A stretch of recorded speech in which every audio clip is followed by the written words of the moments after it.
Welcome to Damsels in Dialogue, a podcast dedicated to female protagonists in fiction, film, and the stage. Co-hosted by India Marie Paul and Katie Zetter. Here at Damsels in Dialogue, we support the LGBTQ+ community and all women because trans women are women. For our second season, we have wands at the ready and we'll be discussing the women of the wizarding world. This episode, we are talking about the overworked Molly Weasley along with our favorite Beauxbaton champion, Fleur Delacour, and the women in their families. Welcome to episode 2. Episode 2. I'm very excited. So before we get into the lovely ladies of this episode with spooky season, and we understand that getting into the vibes of these podcasts will want you to purchase some things and let us tell you where to get some magical merch. Ooh, yes. Today's episode is sponsored by Fan Corner Creations. You can find them at fancornercreations.com and TikTok, Instagram, at the same username. They make handmade fandom products. We make nerdy products no one else does with a passion only a fellow fan can. So check out their stuff and enjoy. They're very beautiful. I love some of the ornaments they have. It's gorgeous. Oh, yeah. Their jewelry, all handmade. You can see some of the process of them making it on some of their videos on TikTok and stuff. It's very cool. So I recommend checking that out. Yes. I am very excited about this episode because I have a lot of feelings and I didn't develop these feelings for some of the characters until after I read the book. So I was very surprised also I'm an adult reading them. So I feel like that also gives me a lot more feelings towards. So we're talking about Molly Weasley and Fleur Delacour and her family. And we're going to start with one of my favorite bit characters in this whole series, which is Aunt Muriel. I adore her, and she's only physically in the last book, and she makes such a big impression that we had to make sure she fit into an episode. Gosh. She's mentioned a lot, and it's one of those funny things that throughout the series she's mentioned as, Aunt Muriel got me this one year, was so annoying, or like, Aunt Muriel, Ron, you've only kissed Aunt Muriel. All these little casual drops of this ancient Aunt Muriel. Maybe she'll let you borrow her goblin-made crown, you know. Yes. And it really doesn't, even though she's casually mentioned a lot, it still doesn't really set you up for when you finally meet her in all her glory. She's just she's a force. She's described as having a beaky nose, red rimmed eyes, and a feathery pink hat. So you know you're ready. She comes to this wedding in a pink hat and immediately is insulting people and looking. Yes. You're wearing a hot pink hat and you're upset about what Xenophilius is wearing? Yep. Yeah. He looks like an omelet. She could care less. Could care less about what other people think of her. She is so old as she reminds everybody constantly that she is 107. Yes. I wrote down a quote that she specifically says it's after in the middle of the wedding after the ceremony, and she just says, "You there, give me your chair. I'm 107." And it's not to be I'm old, help me. It is she just wants a chair. Demand whoever is there, doesn't even ask their name, doesn't care who they are. It's you there, get me a chair. Her age is just gets her anything she wants. I fully believe that it is entirely her fault that Tonks and Ron missed their portkey. I don't think it was because they had troubles getting there. I think it's because Tonks does say, they missed the portkey and they had to fly and it was a pain and they were late, but they were both relatively unscathed. True. Outside of Bellatrix really gunning for Tonks. Yeah. They did a really good job and Ron did really well. But the casual mention of why they're late is once we got there, we missed it and she was fussing over us. I just imagine them getting her there and her being but did you do this and did you do this? Oh my goodness, you should have done this. Ron, your hair is far too long. Yeah. Muriel, we don't have time for this. I love that idea. And it now will live as what happens in my head because that's perfect. Props to her though for offering up her house because I highly doubt that was something that I don't think you convince Auntie Muriel to do anything. Oh yeah. I think she decides what she wants to do. So she definitely made that decision to put her home. And from what we understand, she lives alone. I think so. Yeah. So this 107-year-old woman who lives alone offers up her house, understanding that Death Eaters may be coming for it. Yeah, target, like definitely target on her back. Like that was surprising when I was reading, because she's introduced as this such a brash person who's super judgy. I get the sense that she hoards a lot of very wealthy things. Which like it you hear her talking about, or not talking about, you hear them mentioning that she's gonna write Fred and George out of the will. Yeah, which like they could care less, but yeah, so she totally hoards that. Yeah, like that she has probably some money and she has this goblin made tiara. It seems like there's some wealth there, and that you have the Weasleys who are scraping by. So it could easily have felt like she was someone who wouldn't really care about them. And like they're part of the Sacred 28. Oh, is that like the pureblood families? Yeah, I believe her family is. That makes sense. It's Pruitt is the last name, I believe. Yeah, Pruitt, and then Weasley is as also, like both of them are in it. Because that's how you get the connection to the Blacks, is one of the Weasleys, like a cousin, had married a Black at some point. But yeah, so she has a lot of money from tradition, but definitely not sharing. She does have like 1,000 people under her, so like I get it, but she's something. It was just a surprise when all of a sudden like, oh, they're at Murray's, and then she takes in all these other people. Like she takes in Ollivander, she takes in Dean, she takes in Luna. Like she's happily like she's not complaining. No, she probably feels very important. Oh yeah, you know. Oh like, yeah, she in some respect probably enjoys being felt. Yes. I am doing this. Which, like, get it, girl. Get it. She loves she loves to be in it. Like the gossip. Her love of Rita Skeeter. Yeah. When she inserts himself into their conversation. Oh my God. Just for gossip. I'm like, you are one of those. Yeah. I do appreciate that she becomes this super important hoarder of knowledge about Dumbledore for the book narrative. Like what she says is super important for like Harry to hear and discover like things that he has to discover. She's this big gossipy woman who's like, it's great. It's and how it's used. Yes. If that makes sense. Her, not even just Aunt Muriel doing it, but how she divulges this information is really defining for what Harry decides to do later. Yeah, it's this loud character that gives us so much exposition, but it doesn't feel very forced. I thought it was a really great way to introduce so much of it, and it was really comedic. And you have her, she's the only person who calls Jenny Ginevra in the books, which I thought was really telling. There's something interesting about that. Thinks Jenny's dress is too low cut. Thinks Fleur is pretty, but is French. So there's like a Jenny. Right. I guess she can wear the crown because like she's pretty, but and then when she immediately assumes that they've stolen it when they don't return it in time because their wedding was crashed by Death Eaters. Like, oh, I'm sorry. I'm sorry. Auntie Muriel's like, they must have stolen it. Like what? Yeah. Yep. And I love that about like partway through the wedding when she starts talking about Bathilda. And we get that really important info about the Bathilda Bagshot, that she's drunk. Like she's described as drunk. Oh yeah, she has had so much, specifically champagne. Yep. Because why would she drink anything less than that? Yeah, obviously. She's above that. She's above that. She will drink nothing but the highest. Butterbeer, who's that? We don't know her. Yeah, I love that. It's just, and is like thrilled to be drinking. Yeah, it's just such a fun... It's such a fun character, and she's just like loud and proud enough. I love the image when Bill comes back and says that the twins are driving her crazy. Because they're the ones who drove her away from coming to Christmases. Yes. With the dung bung under her chair. Yeah. Of course they did. Yeah, so she never came to Christmas again. Yeah. They're loaded. What do they care about?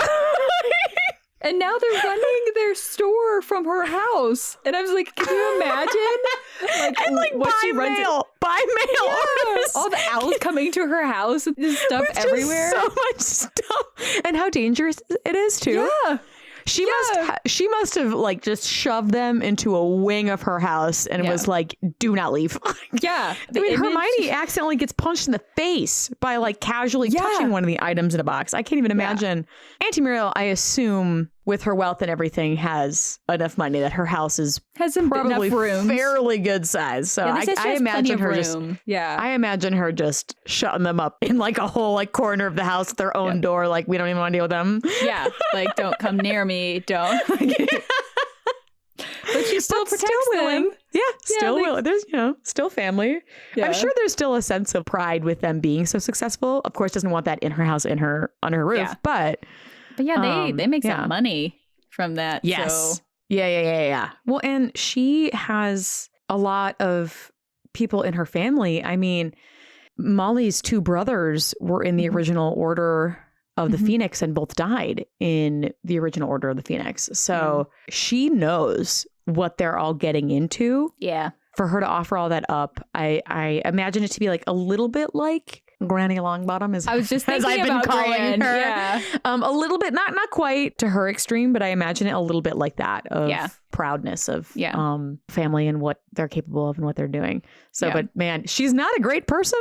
No, but she is a fun character. She's so fun. I forgot just how fun she is and how much there is given to her in the beginning of book 7. Yeah, because she's not really. It's like the movies maybe mentioned, but you don't get that, and you don't get the full extent of how ridiculous she is. Yeah, it was so fun to revisit, and I just want Gran and Muriel to exist in the room together. Like I'd love to see that. Oh my gosh, that would be a force. Yeah, that'd be a force. Fun. Cause yeah, we'll get to Madame's Longbottoms later. Yes, but, yes. Muriel is such a fun, unexpected how ridiculous she would be. Great treat before all hell breaks loose in book 7. It was a breath. It was a breath it. of like joyous ridiculousness before we get into the dark trudge that is the last book. Right. But speaking of dark trudges. Yes. There are many characters that in the movies, sometimes they add to the characters in the movies because they do get kind of a second chance at them. Yeah. I could talk for days on Snape particularly. Yeah. Most of movies of them like reevaluating his character. But Molly is one where she's a totally different person. I think they really remade her into what everyone, I think, wanted and expected her to be from the first few books. Yes. So, I agree. It was weird because I loved Molly Weasley and I only experienced her full arc in the movies. And so when I come back and start reading, even rereading the fourth one too, there are things in it that I read and I went, this is almost like a caricature of a nagging wife. And it really upset me because I wanted, we get these tiny tidbits of Molly that are really exciting about who she was in her youth. One of my favorite ones is when she reveals that the fat lady wouldn't let her in at 4 a.m. because she was with Arthur. That's oh, she's a little dangerous. Yeah, there are these little glimpses we get to who she is beyond the fact of being a mom. But she's the book version of her just feels so stereotyped, and it really upsets me. It starts off pretty strong. Something that I was surprised about in her past, though, is that her brothers were in the Order. Arthur was in the Order. She was not. Yeah. She joined the Order round 2. She did not join the Order round 1. So I could kind of see it because she had kids. There is some discrepancy in the book where Ginny does bring up, and this is just starting from events before the book, before we dive into where she could have gone from the start.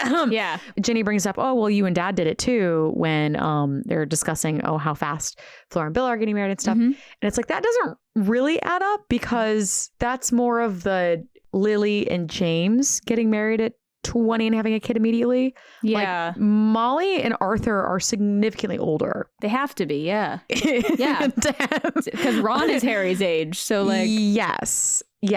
And if they had Ron and she was 20 and Bill is almost 10 years older, that doesn't make sense. They're closer to the ages of the Malfoys. So I could see them all of a sudden being like, let's finish the family. But it doesn't make sense to me. They're like, oh, let's get married early during the war because they would have already had Bill and Charlie. Yeah. It's maybe they and potentially after having Percy. Kids. Maybe they had kids out of wedlock. That doesn't seem like it feels weird. Yeah, that the characters aren't built. Yeah. No, I mean, they don't even let Fleur and Bill stay in the same room when they're which makes sense. It is a kid's book. Yeah. But yeah, so that was a little confusing to me. I could see them being like, why maybe Ron and Ginny? Because they're like, let's finish the family. But yeah, that doesn't track. Yes, thank you. That didn't track. Yeah. All those things aside from before we meet her, she's also a character that I noticed that sometimes they're like, we need something in the plot to happen. We'll just make her say it. And it seems weird. Like when we first meet her, she's like, packed with muggles. What's the platform number? Yeah. It's like, ma'am, you have been coming here every year. So long. For so long. For so long. You know.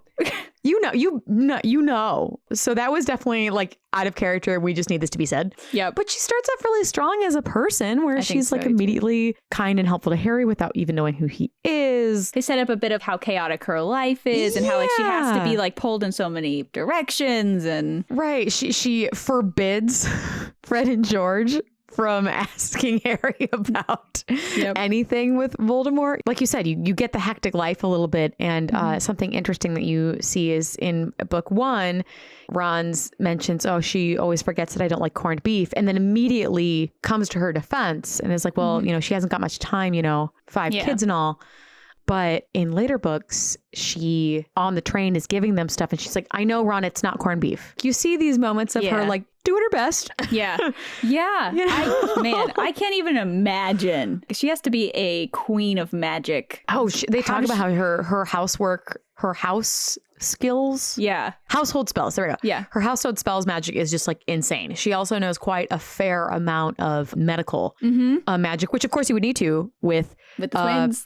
The twins. And I would argue Charlie. Oh yeah. Dragons. How many creatures? He was totally that kid who like came home from like playing outside with Bill and was like, I have pockets of snakes. So that charm work she was very, very good at. And you see how thoughtful she is with the first sweater, Ron tells her that. So she's close with all her kids, as close as she can be with so many of them and trying to keep track of all of them. Yeah. Ron at some point gets a chance to tell her that he doesn't think he'll get any presents. And so, she goes nuts. Yeah. And makes all this homemade stuff. Yeah. And the first sweater he gets is this emerald green to match him and his mother's eyes. That's so thoughtful. She cares so much. And it's absolutely gorgeous. She knows that Harry is like famous in their world, but she treats him like any other kid.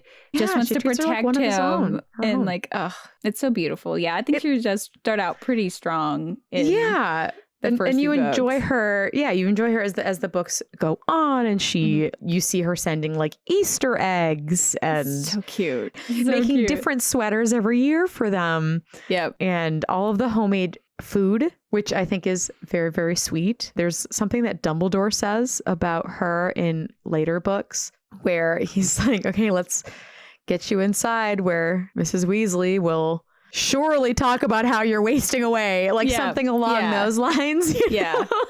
So you do get those sweet comfort mom vibes that Harry desperately has wanted and needed his whole life. Yeah. So in those ways, I think she's great.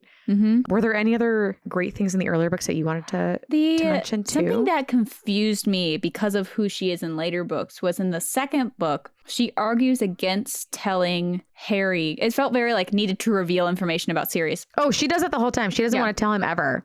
Yeah. She doesn't want to tell him anything ever. She doesn't want to, which really frustrates me. Because it's more dangerous for him not to know. Well, that's like it. If this particular one, and I think it's book 3. 5 too is also when she decides not to tell anybody anything. Yeah, it comes back in book 5, and it just doesn't. In book 3, she agrees with Fudge about not keeping Sirius a secret and downplaying that Harry is in danger. Yeah, like, she downplays it. She doesn't know him at all. Yeah, Arthur, on the other hand, is like, no, I know exactly what this kid's gonna do. Yeah, like it.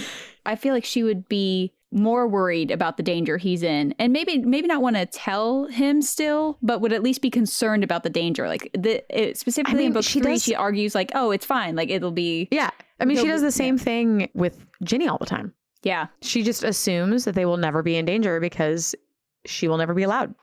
Yeah. Which just drives me nuts. I'm like, you can't treat these people like glass. Like you can't treat Harry, which Harry, she grows out of that pretty quick. Yeah. Ginny, she almost never does.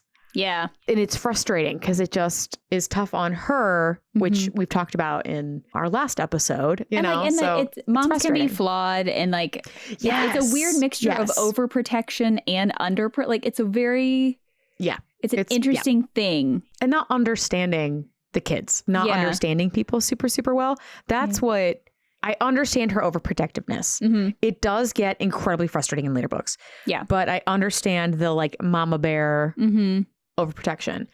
I don't understand her lack of knowledge about her kids, especially when she goes out of her way to talk to them and send them things and do all that, because it just doesn't make sense to me. It doesn't make sense that she doesn't know Bill and like Ginny has to correct her and be like, Bill isn't really a normal guy. Like he's literally a curse breaker for Gringotts, constantly trying to mess with their hair, which is a fun mom thing. Yeah, that's cute. But I was very angry too about how she doesn't understand the twins at all. You're not seeing the kind of magic they're doing, and you just assume they're going to go in the ministry.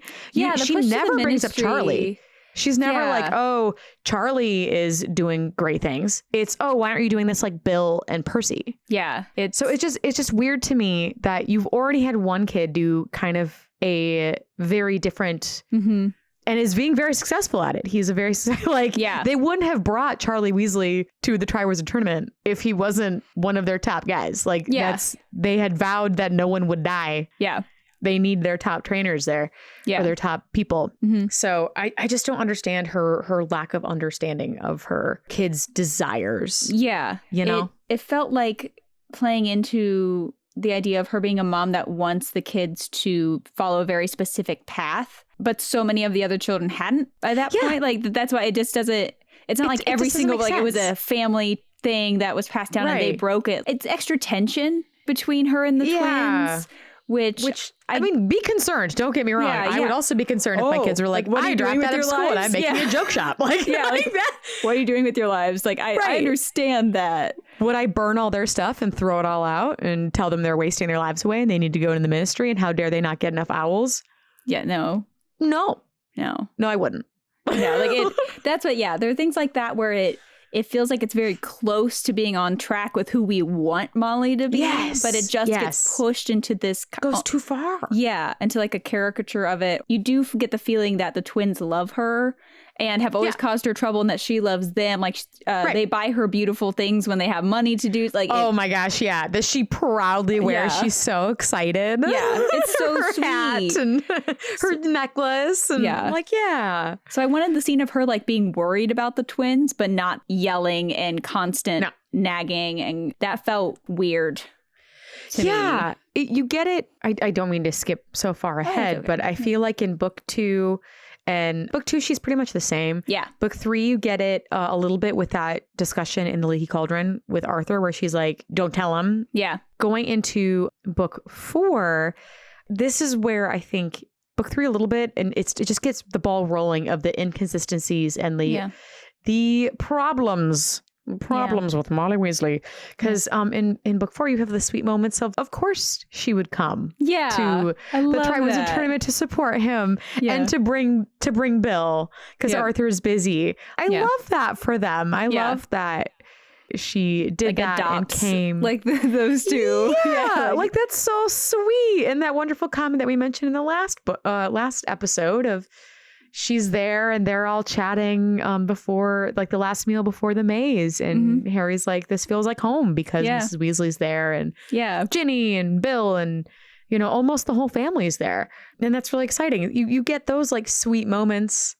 but then you get moments of her sending Hermione little baby Easter eggs while everyone else gets big, beautiful ones because she's mad because she thinks this girl lived in your house. Yeah, I don't like. You're telling me you don't know that their relationship is always platonic. Yeah, like you're telling me you don't know them enough that you believe Rita Skeeter.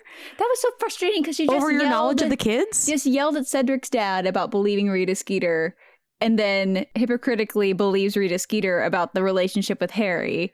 To the point where she is rude. Like she's described as being mean. to Hermione. I don't Like, understand. are you serious? Like, be consistent. If she's like going to be someone who does believe Rita, then like make her someone who believes Rita. We get that she loves Lockhart in the second book, which is so cute. It's and, so funny. It's so funny. It's very sweet. Yeah. But such a mom thing. Yeah. Like they have if that the makes crush sense. on this like yeah. Mom fancies her or him. Sorry, mom fancies him. Yeah, it's really sweet. And then in book 2, you have the iconic Howler. And then I think what happened, which is so deserved. How dare you steal that car? Yeah, like it's so deserved. Like not quote the entire movie thing for them. They're left at the train station without a car. So the like, best, I love that. Everything about that moment is so funny. So and the best is when they sit there and Minerva looks at them and goes, "Do you not have an owl? Could you not have just waited for your parents?" The gravity of them being like, yes, we could have just sent an owl. Yeah. If we thought the border was closed. Like, cracks me up. And I do think it's funny that they add in the movie. And I think it is very on par for Mrs. Weasley. Like, this didn't bother me at all. Mm-hmm. That in the Howler, in the books, they don't do this, but in the movie, the Howler like turns to Ginny and goes, "Oh, congratulations on getting it's very sweet. Yeah. Your father and I are very proud."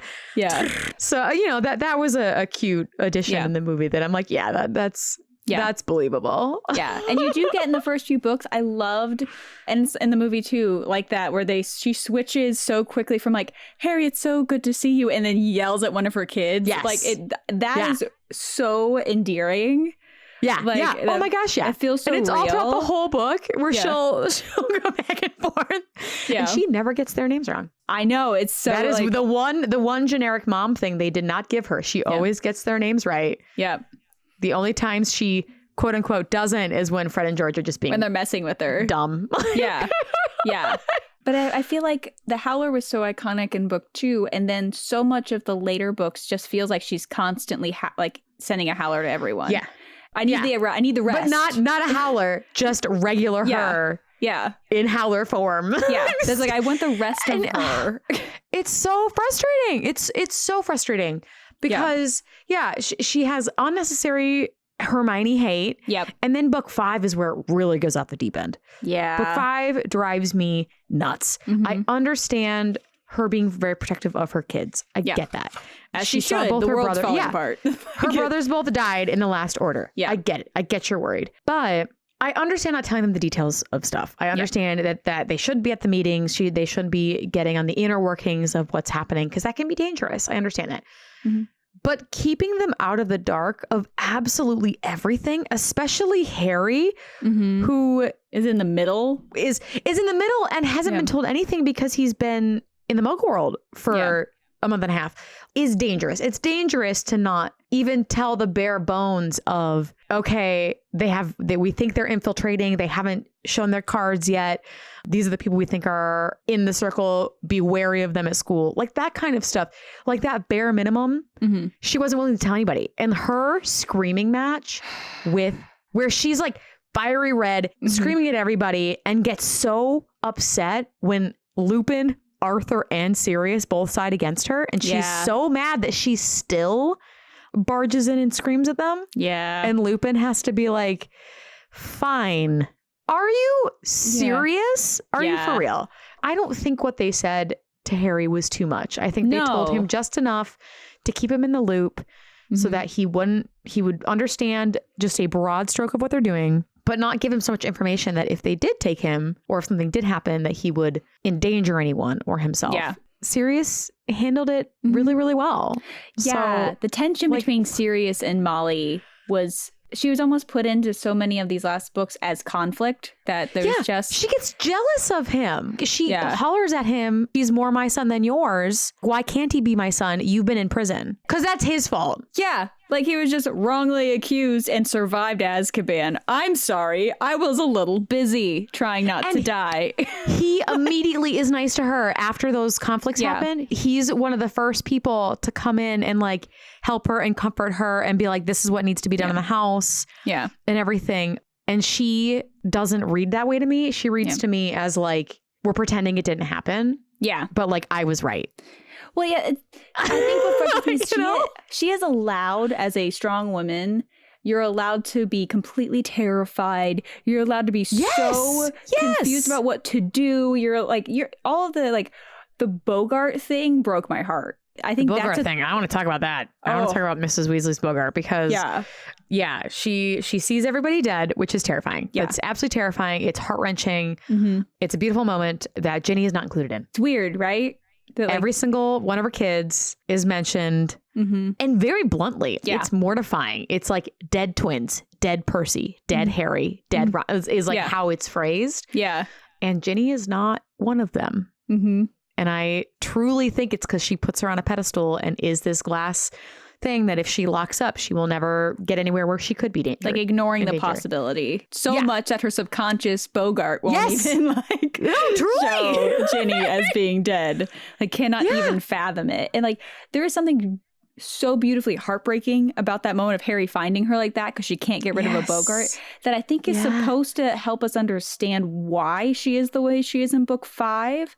But we never really get the way she's written is not because of her fear. It feels like she's becoming someone who is just completely in conflict rather than someone who is dealing with a whole bunch of other emotions because we never get to work through them. We never we never she talk just about pretends it. She just pretends it doesn't happen. She moves on and like pretends that everything is fine. Yeah. Whereas, which is why that juxtaposition of her and Sirius in this book, Sirius reads to me as you're in my house. Yeah.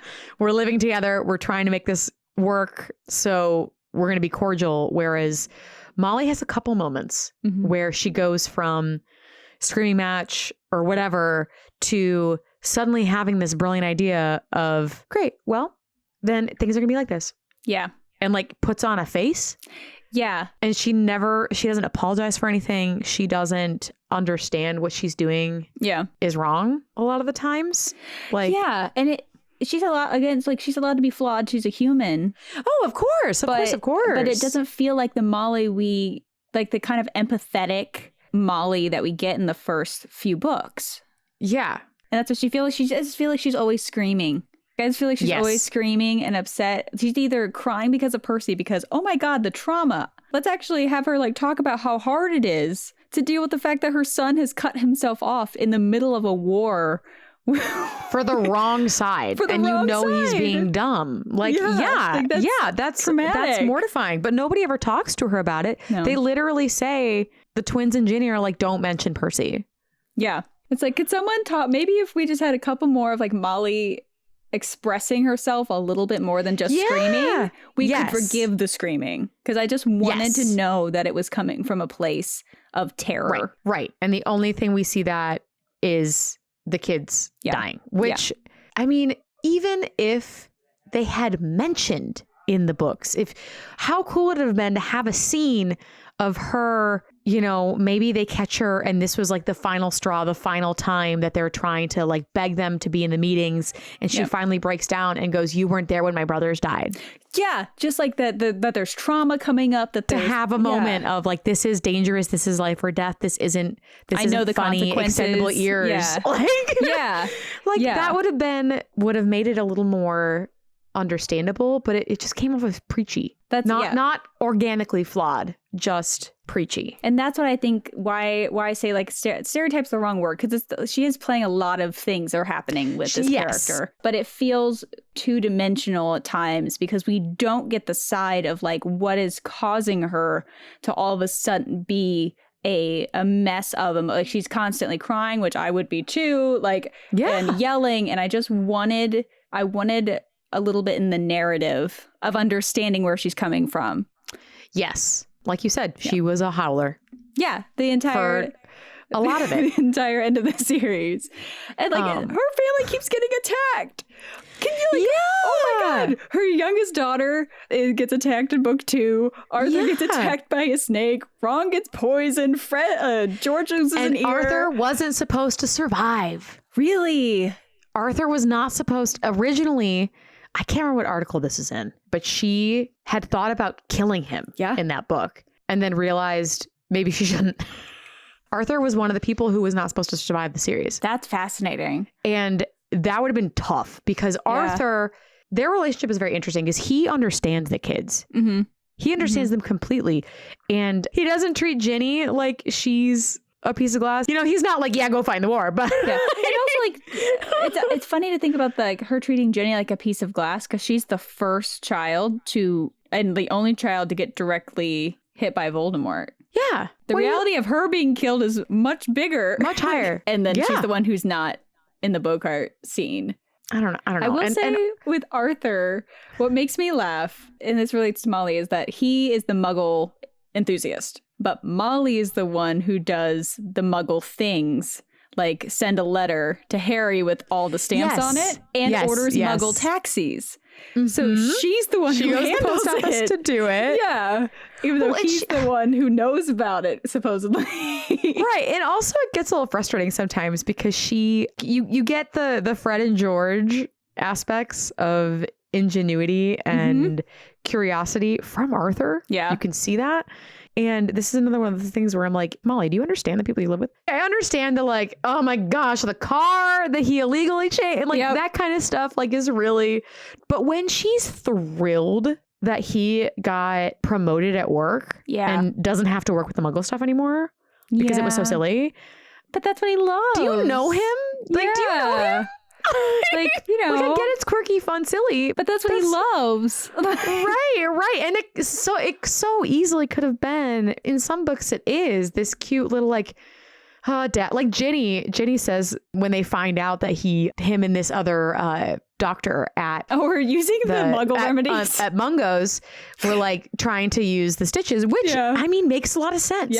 For that nothing was working. It makes total sense. Yeah, it probably didn't make it worse. It just didn't help at all. Like, you know, and like Ginny about it was like, classic dad. Yeah, Molly was furious like many times with him with stuff instead of taking the more relatable idea, I guess, is what I would think is like Ginny's aspect of it is like, dad again with the Muggle stuff. Dad. Because at some point she had to have loved that about him, right? I would hope so. That's like a big part of his personality. Yes. We love that for him. It's his thing. So I hope that you would like have fallen in love with that part of who he is, like that quirkiness. Yeah. You know? Right. Like, so I just... Okay, so I did find the article. Yes. So, fun fact, Arthur Weasley was originally slated to die in the Order of the Phoenix, but he got to survive the book series in exchange for Rowling adding 2 more lives to the body count in Deathly Hallows. Was Fred the body count add? Or were Tonks and Lupin the body count add? Oh, gosh. That's really interesting. Sirius's death, it says, like, likely didn't have anything to do with it, but... Yeah. I will say that this is also something I wish was in the book because it kind of helps justify the like craze she's in and screaming like tension that she feels in this whole 5th and 6th books is that she has the most to lose of anyone. She does. The Weasleys have the most to lose. Her entire family is involved in this and ends up in the fight at Hogwarts. Like, the likelihood of her family being affected, is so much higher than anyone else. So it stands to reason that she would be in a chaotic state and a stressful state. But I wish someone would have just, like, mentioned, like, hey, she has all of her children involved in this now. Her whole life that she has built with these kids as a by choice stay-at-home mom, which that aspect of her, which we've mentioned before, she handles very well. Yeah. Juggling all those kids. Can't even imagine. She does it. Yes, she forgets things here and there, but she always remembers their names. Yeah. Yeah. Like, that's a lot, you know?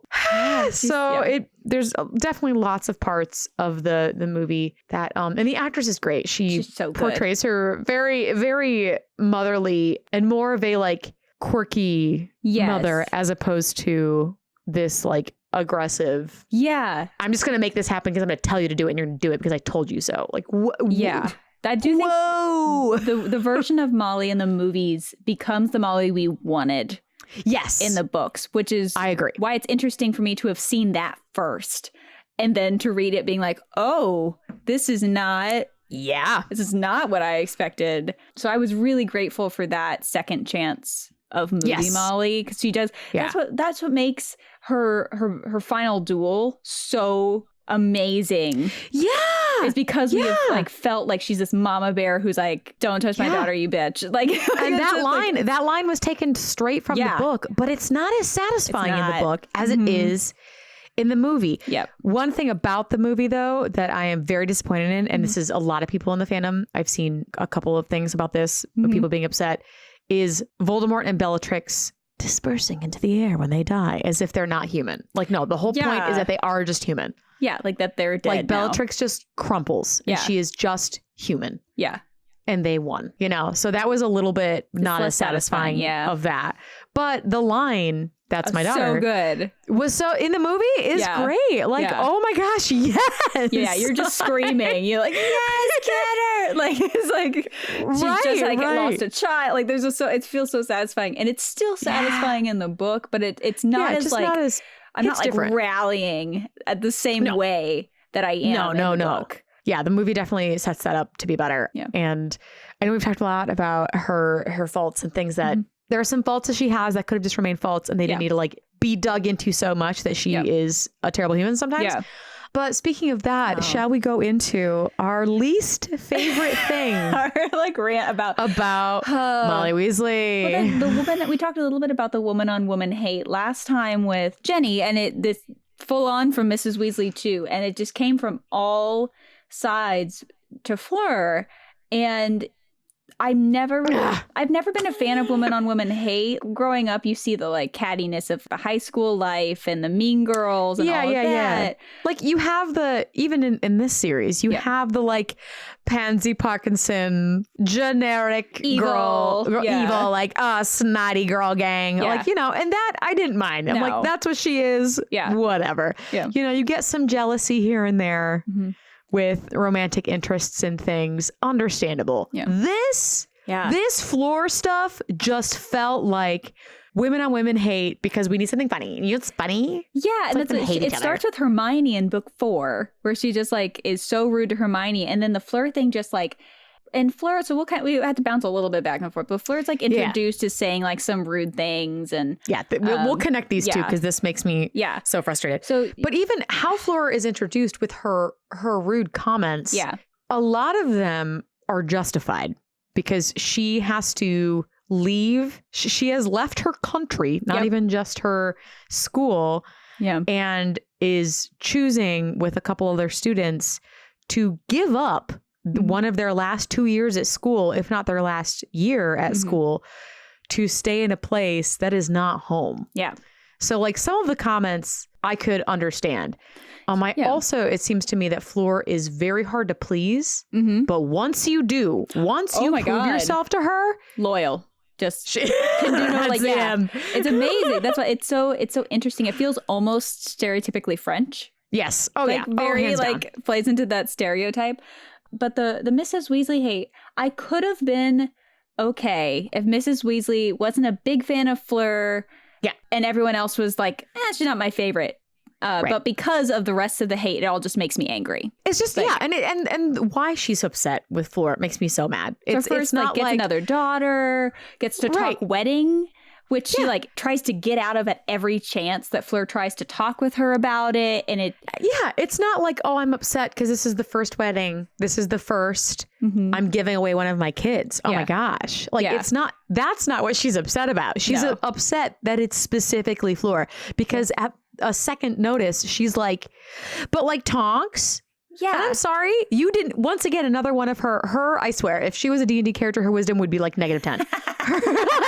Her perception of not understanding that Tonks is there because of Lupin and you're trying to force her on Bill? Yeah, like I'm confused. Like, did you not know that's what it was like? Because there is a lot of discussion of like Tonks coming to her for comfort and like seeing Tonks there. So I'm like, oh, this is the inside of her telling her about Lupin because she's one of the few people she can talk about. And Sirius and all that. And all those things. And then you looked at that and went, yes, marry my son who's engaged, please. Yeah. What? Like I don't believe that. I don't believe she would. That's very Slytherin feeling of like the manipulation of things. And I'm Slytherin, so like, but that's a side of things that is very possible in the Slytherin like side of things. And her need for everyone to be ambitious, like when Ron's prefect and she like is so happy when Arthur gets promoted. I will say I do appreciate that Ron, and part of this is Ron. but she is willing to get them a new thing. Yeah. And when he says broom, she is immediately disheartened. Yeah. Ron takes it as, oh, they're expensive. Yeah. But I think she's a little disappointed that it's not going to be useful in life. But she still does it. Yeah. She still gets it. And Ron immediately runs out and goes, I should really tell her to get one of the cheap, clean sweeps. I'm sure there's it just needs to be new. It doesn't need to be sweet. It was so really sweet. Like, you could see their relationship. You could see that, which is baffles me. I'll talk a little bit about Ron and Harry Potter. In Harry Potter, what I'm saying, in Hermione's thing. Yeah. But like, he's very observant of his mom. Yeah. And like, that moment was really sweet. Yeah. You had such a sweet moment there. Yeah. There's so many opportunities Yeah. for you to be understanding of your kids. Mm-hmm. And then you jump off and do like what you mentioned to get us on this topic of like, well, just be a minister. Yeah, like I don't like, and so the Fleur thing, it also, she's just blatant about it. And that's what, like, I feel like if she really didn't like it, she'd have like conversations with Bill secretly. Yeah, you didn't pull Bill aside and be like, hey, I'm not super cool with her. It's blatant. And it's, as I've grown older, it's more and more frustrating to read books that are women on women hate and not rivalries. You know what I mean? Like, there's a difference between like someone being a nemesis and being mean to someone who's trying very hard to be in the like she's trying to include her in the wedding planning. She's there for a long time instead of with her family. She could have taken Bill to her family if they wanted to. Yeah, and when Bill suggested get to know the family, she was like, yes, I am here. Yeah. And she gives up so much. Yeah. And it is not mentioned enough that she gives up so much during the course of these books. Yeah. It just doesn't make any sense. Molly becomes that like terrible mother-in-law. Yeah. That everyone dreads. Why would and she it doesn't make any sense. Yeah. She could be suspicious. It is like her, first kid. Get it? Like, I get be that. Be suspicious. Be nervous. Be like, oh no, does this mean Fred's not? Are they too fast? Is Fred going to be, or not Fred, what am I saying? Bill. Wow. Yeah. Bill. Yeah. too many Weasley boys. She'd be like, maybe Bill is now going to spend all the holidays with Fleur's family in France. Like that, I mean, that's a big thing that happens with families, and it's a big adjustment period. So I understand her being maybe wary and nervous and her even maybe considering Tonks as like someone who is close by. Yeah. But for her just to hate her. Yeah. And it seems like all of the girls are like that. Yeah. Ginny, Hermione, and her are like, she's just pretty. She's so rude. She's so makes me so mad. Dumb. Like, even when she's talking about Fleur mentions, which this to me, some stuff she does come off as like rude. Yeah. But this one didn't come off as rude to me at all, because I think she was just more of like making a statement of she desperately tries, I guess not desperately, she casually tries to make an effort to get into conversations. Fleur does. Because it's Bill, it's going to be her family. Yeah. She was, Bill asked her to. She's trying. Yep. And so when they're all panicking about, oh my gosh, the owls are coming. Yeah. The notices for the owls. They're all panic about it. And she like redirects a little and goes, we do it. I think it's better how we do it, because we don't stress ourselves out 5th year. We wait until 6th and later to do it. And like, as she's saying that, they literally blow her off. And I don't think she's being rude there. I think she's just making conversation. Yeah. Like, how interesting. Let's talk about this other school that we never get to know. like what? It just didn't make any sense to me. Yeah. Quite how much hate. Yeah. There was, and they dislike that she's nice to Harry. Like she respects Harry so much, so much, so much, because and well deserved. Because like we mentioned before, and this is obviously this moment we're going to be going back and forth between the two of them a lot. I feel when he came out of the water with her, like her view on him changed entirely. He gained her respect that day, and her respect means a lot. Her respect means so much. Like I will say, like, Fleur fascinates me, and like I really loved reading about her in the books, because you don't get a lot of she's not really in the movies. She's not really in the movies, and she's a really great character. And like I feel like we can go back and forth like through the things. So like catching up. Oh no, absolutely. Yeah, let's go back and catch up on her so that we can meet at the climactic moment of the two. So jumping back for Fleur, getting into her. Yeah. So she comes in for the Triwizard tournament with Beauxbaton and girls and boys schools, which it really frustrated me that they in the movies they made it an all girls school, because then it felt like the only reason a girl could get in is because it's a girl's school. Yeah. Like that And really frustrated me. Yeah. Like, I don't. And they make it seem like everybody's there and they're learning. No. In the books, they brought only about a dozen per school. And that was the best of the best. They brought their best people, their 12 best people from their school. And that's it. Yeah. Who knows what hurdles her and Crumb had to go through to even be selected to go. Well, not Crumb probably didn't have to go through. Yeah, he's a professional quiz player. Like he obviously has skills. But like for her to go through all that to even before she even got to Hogwarts. Yeah. To spend her last year in a foreign like place, she's written to be disliked. And like you can tell the author trying very hard to make you dislike her. And it just did the opposite thing for me. No, it's hard. Like, it's hard to dislike her. Like even in the beginning when they're arguing over like who put your name in the Goblet of Fire. Yeah. When you're meeting her, everyone else is like, Karkaroff is like, well, then we get 2 kids. Like everybody is screaming about that. And Fleur's comments are, he's a child. Yeah. Thank you. Someone is like trying to stop this from happening. Like, well, how is Fleur and Maxine the only one being like, this is not okay, everyone? He's just so young. Like, which in Fleur's case, she's 17, maybe 18 at that point. Yeah. And Harry's barely 14. Yeah. In the Wizarding world, yes. I wrote down like the fact that she even like is the only person talking about how this is not okay. Yeah. Talks about like that she's just very outspoken and not in a bad way. Like I really enjoy that about her. No, she's confident. But what I was so disappointed in this 4th book is that she's the one who messes up in the second. Like she doesn't get the second round. That she like the only person who is a woman in this now like doesn't get to finish the second task and is taken out immediately in the last task. Doesn't really get to participate at all. And I think I also liked her because she was the female in the Triwizard Tournament. Right. Like, do you want to hear the fan theories about that? I do. So one thing is going to the first event of the Triwizard Tournament, you have a lot of theories and discussion of like how they're trying to figure out how to defeat this dragon, right? And you find out later what Sirius was going to tell them and what other people have talked about is their eyes are their weakest. So Crumb did exactly what everybody kind of had been like, this is the best way to do it. Yeah. Easiest way, best way to do it. And he did it. Great. Then you had Cedric, who obviously had the least amount of time to prepare. Yeah. But he still did some pretty impressive magic, like turning a stone into a full Labrador. Yeah. Get it, Cedric. But that was, trying to distract. Yeah. Trying to figure that out. And then Harry obviously got his Nimbus 2000. Or no, Firebolt. At that point, yeah. Firebolt and scooped it up using his other skills. Fleur put it to sleep. Isn't that amazing? You're not supposed to be able to penetrate that hide with magic. Yeah. And she puts it to sleep. And she scores very high. She only gets points off because it, lights her skirt on fire. Yeah. Which also seemed like a silly thing. Like, why are you wearing a skirt? We need to give her fighting a dragon. Yeah, I can tell you. The fan theory, headcanon, is that was so powerful that they needed to get rid of her first because they thought that she had the best chance of winning.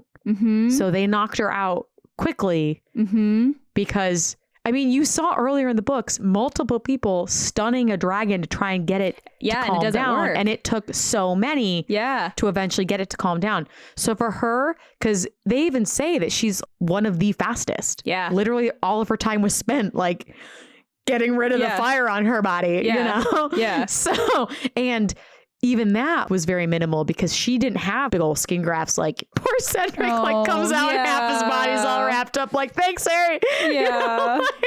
So, she succeeded so well. That's the headcanon. The headcanon is that she was directly targeted. I do also enjoy in the books, because in the movie this doesn't happen. In the books, Moody himself takes down Fleur.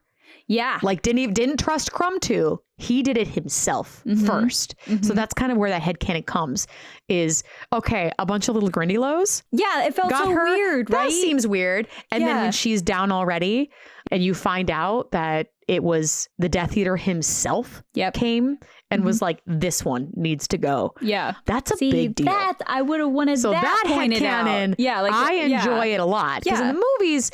And I understand it. I understand in the movies you have Crumb doing it and you see her, because you don't get to see anything happen with her in the maze in the books. So I understand that choice. but it does make it that headcanon a little stronger. And I love it. That makes me feel so much better. Like because she's the only woman we get in this tournament. And they make her like last in everything. Yeah. And she wasn't last in the first one. In the first thing, Crumb was. Yeah. Or Cedric was. Cedric was the worst. And her and Crumb were in the middle. I have my notebook somewhere else that had their exact points. But I was also frustrated because they didn't add the points together to move them on. That was weird. They just took the points because I'm like, she got way more points than some others did so I'm like, how is she still? Yeah. Because like Cedric did really bad in I mean, he still did it, but he did pretty poorly in the first thing. So I'm like, how is he tied for first? Yeah. It doesn't. Yeah. Like that doesn't line up. So yeah, so I'm glad that makes you feel better. That because makes me feel so much better. It's so frustrating. She's great. and I adore how she's described. Even though I'm mad that she got kicked out, I really adored in the second how much she's described just having to be pulled back by Maxim to get to her sister. Madame Maxime is half giant. Like she is so strong. Yeah. So for her to rip away from this woman is really impressive. Yeah. And then you have this sweet moment of, and you helped. Yeah. Yeah. Like it's like yeah. Like it's so and like I just love how much she loves her sister. Yes. And like it just proves how important family is to her. Yeah. Because Harry did that for her. She'll do anything. Oh yeah. For him. Oh my gosh. It's so powerful that she is that concerned about her family, and that's why I really liked her. Like she was trying to like I really liked her as this like really amazing champion, and then I get so mad at the end of the book when she's like, I think I'm gonna just get a part-time job, improve on my English. I'm like, excuse me? Yeah, you were the champion of Beauxbaton and you have no ambitions outside of school? Yeah, like that was confusing to me. I do like her and Bill together. Oh, I do. Very much so. And I do like how they meet. Yeah. I think that's kind of fun. Yeah. So I don't know if this was a play to get his attention or what, I can't tell. It is. I mean, we don't know enough about her for me to be able to be like, I wish she did this, kind of like we did with Ginny and Luna. Yeah. You know them. Yeah. But Fleur, I'm not sure what she would have wanted to do. Yeah. I imagine her still wanting a family. Yeah. And I like family's really important to her. And I like the idea of her getting the job specifically to get to know Bill, because she then like goes after what she wants. Yeah. Get it, girl. And, like that's kind of fun to think about, but it's just not there. Like I just don't understand what she wants. Is her family rich enough that she doesn't need it? Like, does she have her own apartment, working only part-time at like Green Guy? Like, it just feels... We don't really know. Yeah. It feels like it was just specifically social meet Bill for the author, not necessarily that was her plan. Right. Well, she met Bill at the she did. Goblet of Fire. Yeah, that's where she met him. It does say that she sees him. She met him. Yeah. Mm-hmm. And so like and that's really cute. Yeah, I like to think that she's like, he works at Green Gots. Cool, maybe I'll work there this summer. Yeah, yeah. No, absolutely, because they do get together pretty fast. Yes, it is. It's not super fast, but still fairly quick. And their relationship is fun. I think it's really cute and it's believable how much she loves Bill. Like the amount of time he is so thoughtful. Yeah, like all of these. She loves him. Like they are like it's described that she's like feeding him turkey at dinner. Like they're just so like they're like so cutesy. Like it's so cute. And I'm just like, and like you're telling me if Bill didn't like that, he'd let that happen? Yeah. Curse breaker. Yeah. Don't touch my hair, Mom, Bill. Yeah. And it doesn't feel like he's under her spell. Like that's also like, no. I love the heritage thing for her. I think that's amazing. Like that she has her grandmother's hair in her wand is so cool. It's a really cool touch. I love that was added and Ollivander comments on it. Yeah. And how it's finicky to use. Yeah. But I mean, that's awesome. It's so cool that she has that history. And I bet, like I was thinking about she's described as taking Roger Davies to the Yule Ball, and that he doesn't really listen to anything she's saying. No. And what's so funny, a small Roger Davies tidbit that I noticed later that cracked me up is later. So he is absolutely under her spell, as much as Ron was under her spell, you know? Yeah. And Davies may have been more so, because later in the books, he is seen exclusively with blondes. Oh! You see him exclusively dating and making out with blondes. I see what he got stuck on. Never quite got over Fleur, did you? No, never did. Well, like how hard must life? How much does it probably suck to like never know if like a guy is genuinely interested in you? Oh, truly. Like, yes, you get the fawning over. Of course, she enjoyed her time with like, Roger as Davies. anyone would. Of course, you know. She's like, I'm going to a dance. They're found in the bushes. We're gonna make out. Here We're for gonna a year. have fun. Like, yeah, absolutely. I'm gonna enjoy my time while she were here, and that's great. And I think it says a lot about her too, with her background of unintentionally beguiling men. Yep. I think it's very interesting, her relationship with Cedric. Yeah. She is very close to Cedric, and she respects him very quickly. And you see them chatting and talking quite a bit. And yes, there was a moment that maybe you thought maybe she was trying to get him to ask her. But like, it's never weird after that. No. Like, she still is seen like walking out with him. And like, it's mentioned a lot of that she is bridging that gap where she could be hanging out with the Beauxbatons. Like she is at the very beginning of the book, but instead she's choosing to actually go meet the competitors, and like they are experiencing something together, right? You know, and they read very friend to me. Like Cho doesn't make any comments and doesn't. You don't see her making looks when he goes to you see Fleur. Like it's very much, and I could see Cedric being like that too, of very just like not super beguiled by her and just seeing her as a person. Yeah. So that also may be why she, for sure, like, and Crumb was like, this guy's great. Crumb gets invited to the wedding. Yeah, you know, like that's they had one. She invites him one tournament together, and now he gets to come to the wedding. Yeah, she's like, this is an important part of my life. Yeah, if you'd like to come on over. Yeah, it's I think it's really cool. She's it's just I don't. Yeah, Miss Weasley, I don't understand your hate. She gives up so much for the wedding to be where it is in book 6. She gives up. She in book 6 could have said, Bill, I am not getting married here. Yeah. Let's leave the country. Yeah. What's Wilmer going to do? Come to France? The war's not in France. Yeah. It's in England. Like it's safer in France. Let's could all have go left. to France. She could have taken Bill and left. Yeah. She could have left Bill and taken her family and been like, I'm not even letting my sister touch foot in this country that is imploding in upon itself. Yeah. Like, no.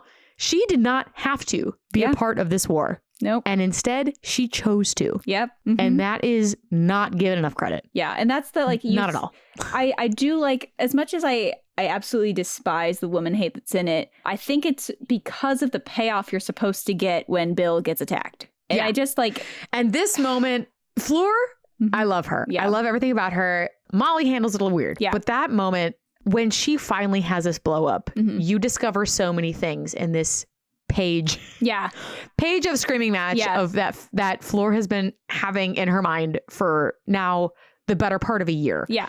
Because it is revealed that she knows the whole time that they've been treating her like absolute garbage. Yep. Because she's not stupid. No, she's not very intelligent. She knows exactly what they're doing. She tells them that they've been rude to her this whole time and has all these lovely moments of, her first reaction is not, I won't love him. Her first reaction is, you don't think he'll love me? You think that poison is going to like affect how he feels about me?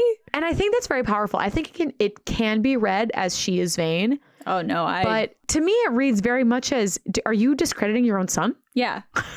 Yeah. Like, are you questioning Bill? Because we're going to fight about that. If you're not, we're going to fight about this. Right, you're right. And then she moves on to the which is, I think it's fine for her to think that she's pretty. She is pretty. Like, come on, own it. So for her to be like, I'm pretty for the both of us, like, what the hell? Yeah. It's not a secret. Right. That iconic line, like, she was never in it. I mean, obviously he's pretty. Yes. Obviously he's pretty. Yeah. He is described as the pretty boy of the family. We love that for him. But like, that was, not why she was with him. Yeah. That was the added bonus, which is not needed to stay with him. Yeah. I love that she gets a love with Bill like that. And I love that she tells off the people who insult that about her. Yeah. Like, how dare you think I'm shallow? And to take the stuff from Mrs. Weasley. Oh my God, when she pushes her aside. Get out of here. You clearly don't understand him. Buy it. Yeah. Because nobody says that to her. Nobody says, you're not understanding these people. Nobody calls Molly out for her terrible knowledge of her kids. Yeah. Yeah. Like understanding rather. Yeah. Not knowledge, but understanding of her kids. Yeah. So for her to like inadvertently say that is really impressive. And Molly is so blown away. Yeah. For her to sit down and start administering to Bill. And I love that she doesn't look at her when Molly's like, well, because her kind of weird give in, which I still would have liked an apology. Yes. I get that as Gryffindors, not many, I don't think almost any of the Gryffindors in this book no, there's not a lot of apologies. No. Dumbledore does a little bit, but it does not add up to how many things that he should be apologizing for. True. That's true. So I get her weird way of apologizing. I'm a Gryffindor. I can say that word. Yeah. Terrible apologies. I get it.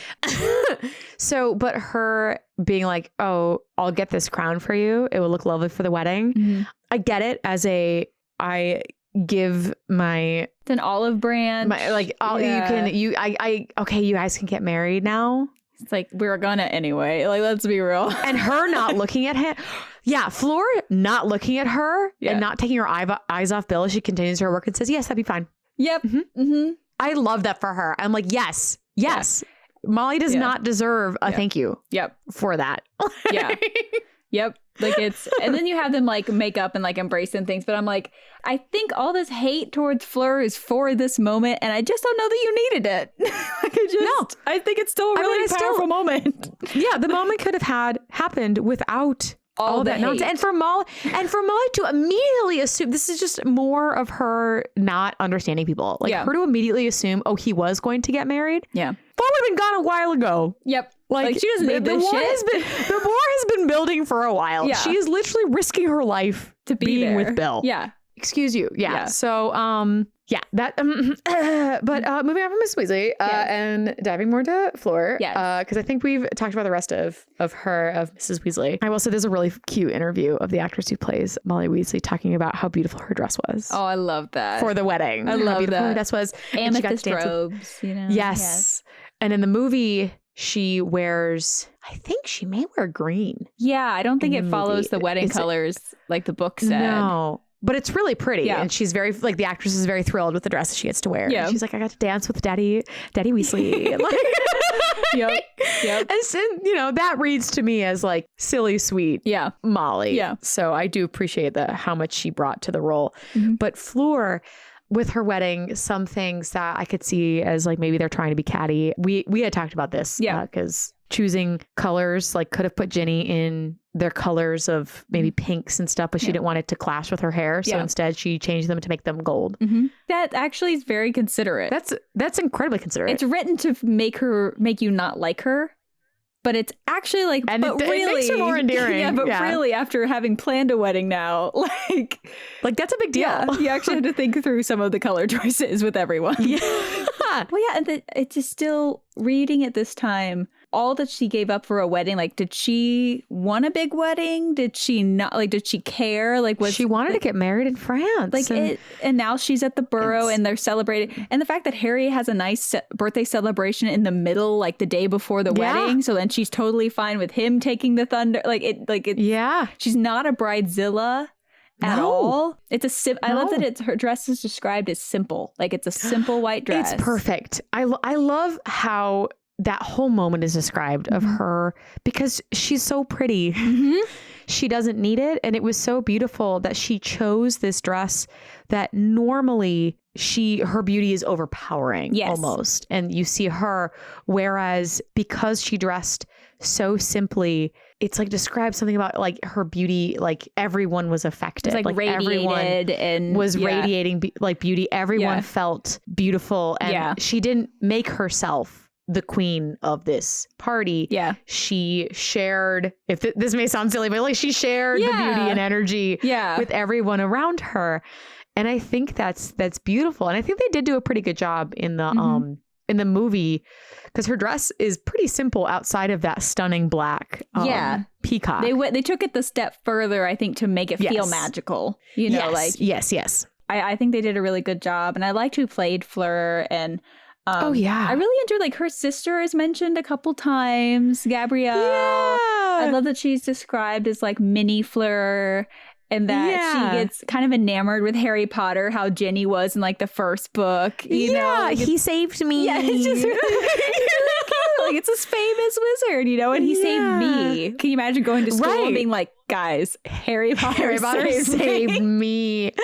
because she doesn't know. She was so young at that point. I think she's 9. She doesn't know she would have been, because she's 11 or so by the time you meet her when she's married. Yeah. When they get married. So yeah, she'd be like 8 or 9. Yeah. But yeah, like it's so, it's really cute, and their relationship is fun. And that's just another reason where it's like Fleur could have left and been with her sister and instead she stayed. Like, and then I think it's so fun that her mom married something that nobody expected. Like everybody was like, oh, this like shorter wizard who's like pleasantly plump. And like, I mean, he's so nice though. Like he is like the sweetest guy. I love that her family just gets to be sweet. Like they're described as very pleasant and very complimentary, and that they're really and they marry for love. Yes. They marry. That's something you had said to me earlier that I really wanted to nail on the head, that you're totally right. Their family marries for love. They're there for love. Their families are for love. Yeah. And they could easily not, because they have the magic of the grandmother. You're telling me that they couldn't be a Blaze? They could be a trophy wife. Blaze Zambiani's mother? Yeah, like they could like they easily could have done that. Yeah. And they chose not to. They chose to get married for love. Yeah. And it's so sweet. It's so endearing. I'm like, the Delacours, like I just want to spend a summer in France with them, because they seem like such a lovely people, and that Molly and Arthur get along with them.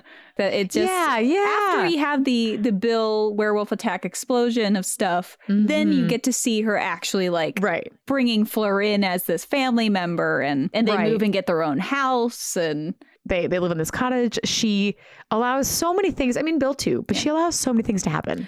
Yeah. At this tiny cottage. She, there's Dobby's grave is always going to be at that beach. Yeah. Where she raises her kids. They'll always her 3 kids that she eventually has. That grave is going to be there. That constant reminder of what happened at that house. Her like finagling all the people and dealing with the goblin. Yeah. Who, so rude to her.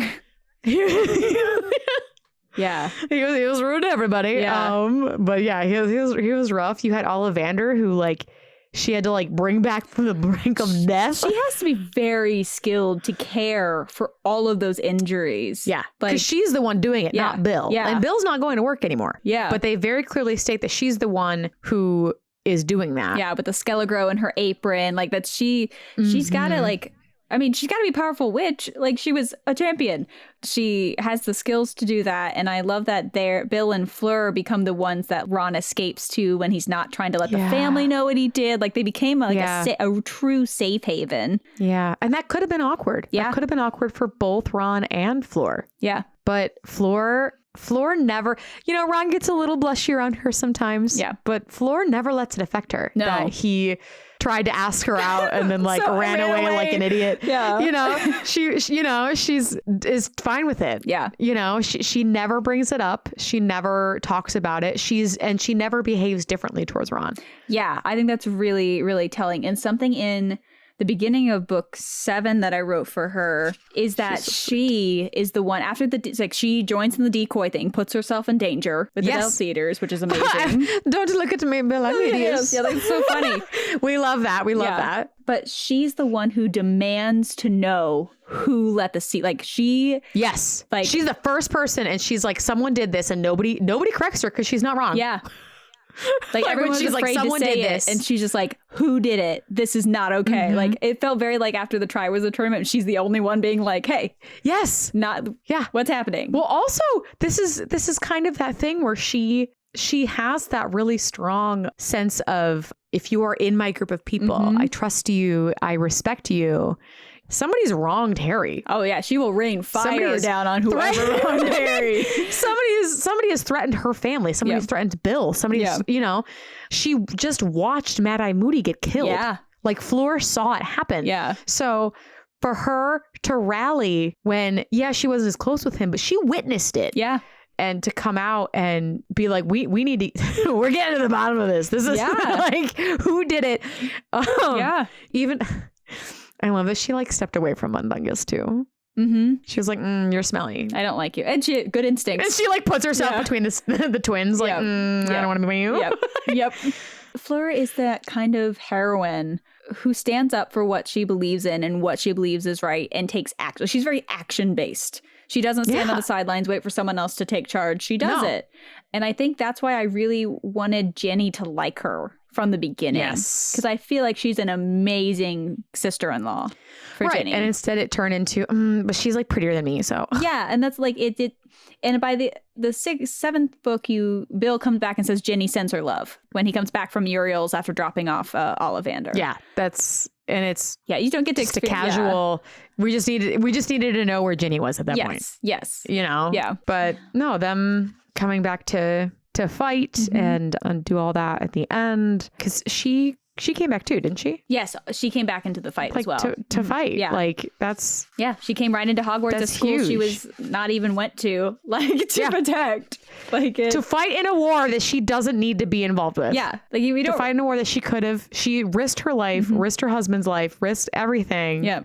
And she never needed to because she is not even from the same country. Well, that's what it's hard. She's a good reminder that this was very specifically located in the UK. This wasn't Grindelwald. Yeah, it wasn't Grindelwald international. took it across countries and went all over the place. Like Voldemort was very specifically, he hadn't quite gotten outside of the borders yet. Yeah. So it would have been a lot safer for her to take everyone to France. It just would have been safer. Yeah. And it says a lot about her. We could have spent so much more time with her. I know. And not having hate. Because she's not really in 5 at all. 5 she just mentioned because the twins are like, she's taking private lessons with Bill. Yeah. You know. Yeah. The twins treat everybody the same with so relationships. Funny. They just like gossip about it and like move on. Yeah. Are really excited about her cousins being at the wedding. Oh, yes. Yes, of course. They're going to have a good time too. Yep. Come on.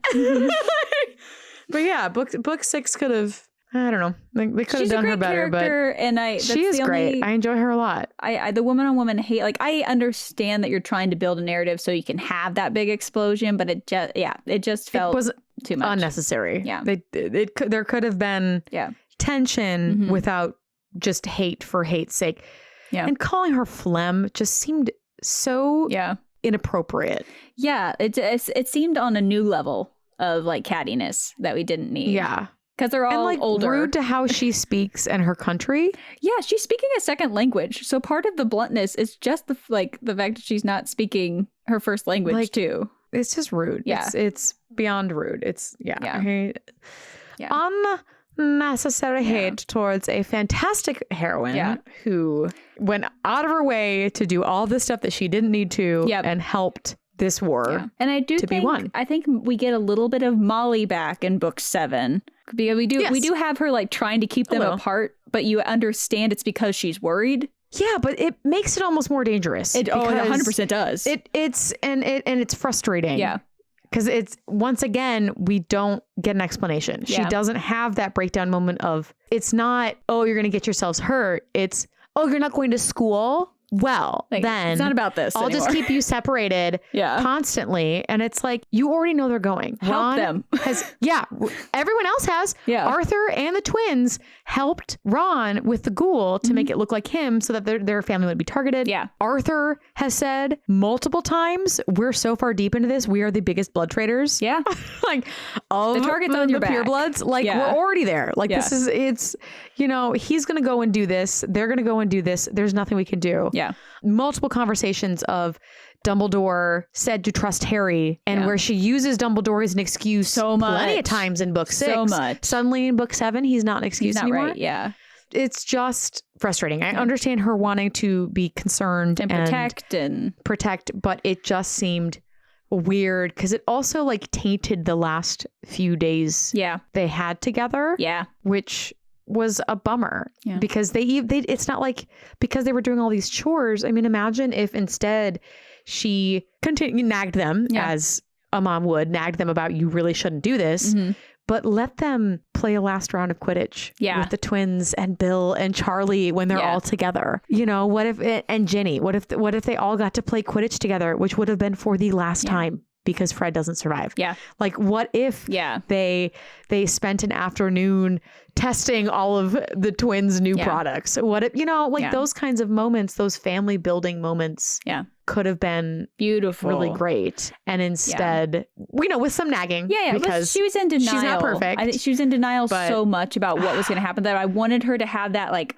almost the scene of the morning like she's like, I know you're going. And like having the like real talk. Yes. I wanted her to have real talk with Ron and Harry and Hermione at some point, because she fought so hard against them doing anything. Right. And because it wasn't new. It was like weeks that they were building, and like the rest of the family was like, yep, they're leaving. We know. Yeah. Or even just try a new tactic. Try a tactic of like trying to buddy up to them and see what's going on. Like it's trying something that's not just constantly thinking that keeping them apart. And like it's a flaw of hers, but I wanted her to have the like moment of reconciliation that she can't stop it. And that would be a powerful moment with her and them. But alas, it'll exist in my head. And it could have happened so many times. Yeah. Like, can you imagine at the birthday party? Yeah. When she gives him her brother's watch who died? Yeah.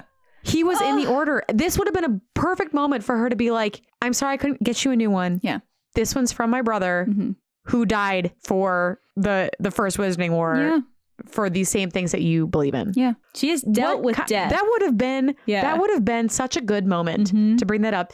And she doesn't realize that it's so important because Harry has never gotten a hand-me-down. He has never gotten a family heirloom outside of the cloak. He has not gotten anything. Yeah. So like giving this secondhand watch is like everything he could ever want. Yeah. It's beautiful. And she does not realize it. Yeah. Because she's so bad at people. Like she could have. Yeah. That moment could have been so powerful of like, that could have been the moment of she's now been trying for a week. Yeah. To keep them apart, and went, this could have been the olive branch of, I get that you're going to go do this, but I'm worried about you. I'm terrified. Like, I'm terrified. Just admit it. Yeah. Like I'm terrified. But the Molly in the movies will always be much closer to the Molly that exists in my heart of what I wanted it to be. So I do appreciate that. Because, I found it much more frustrating to read because I wanted her to be that. Like, she seemed like she's a great character. Yeah. And what she does for Harry and Hermione is amazing. Like, accepting these into her family. Like, she's really wonderful. And Fleur's amazing. Like, I was so... Love Fleur. I love her so much. Love Fleur a lot. She's not done justice. In the movies, she's still herself. Yeah. And I totally understand them gutting that character a little bit, but she's still her. Yeah. I think the movie did her justice. The choices she makes and how she speaks. Yeah. Yeah. I think they did a good job. They did a good job. But yeah, I think if I would love to know more about Fleur. Yeah. I think she's great. And we get like her post books is that she has 3 kids with Bill and then is awarded the Medal of Bravery from France and Britain. For participating in the Battle of Hogwarts, and we get nothing else. Because the kids have more. The kids have a lot more. She doesn't do a whole ton. Yeah.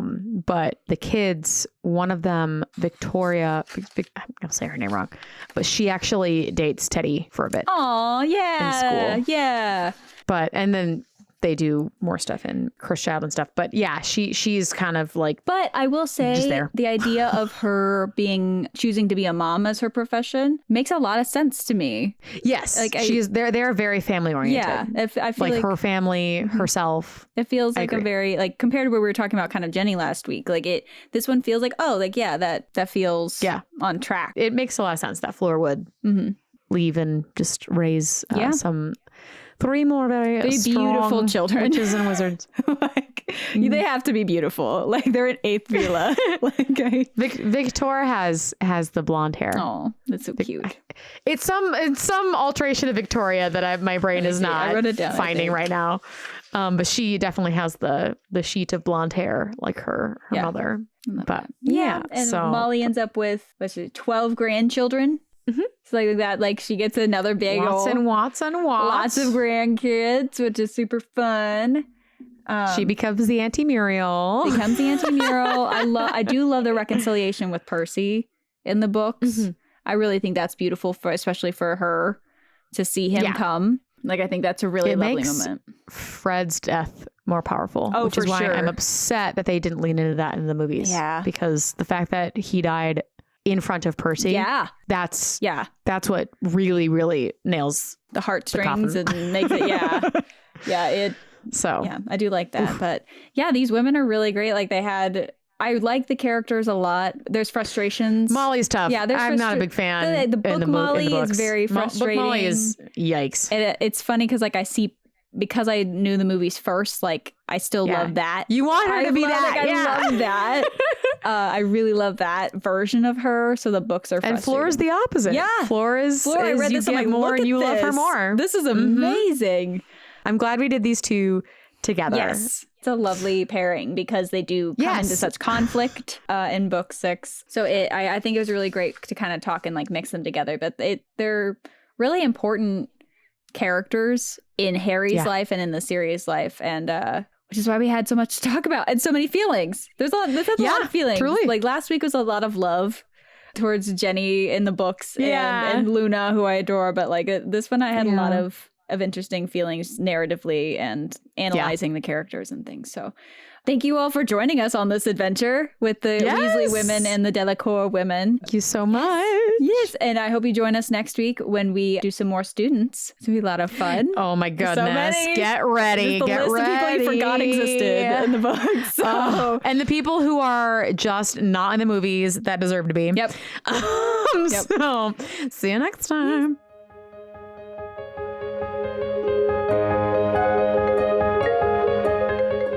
Thank you so much for joining us for this episode of Damsels in Dialogue. Tune in next week as we dive into all the female Hogwarts students along with the school's infamous bathroom haunting ghost. If you enjoyed listening today, we'd love to have you subscribe to this podcast and share with friends. If you really enjoyed our discussion, you can find more behind-the-scenes content, a peek at our research notes, and even entire bonus episodes on Patreon. Each month, we release a full After Hours episode where we will discuss each movie adaptation and don't hold back. You can reach us on social media. Links to all our platforms can be found in our About section. Until next time, this has been Damsels in Dialogue. Have a nice day. And fuck TERFs. This podcast episode is sponsored by Fan Corner Creations. Handmade fandom products. We make nerdy products no one else does with a passion only a fellow fan can. You can find them at fancornercreations.com. And this is produced by Hello Out There Audio, part of Hello Out There Productions.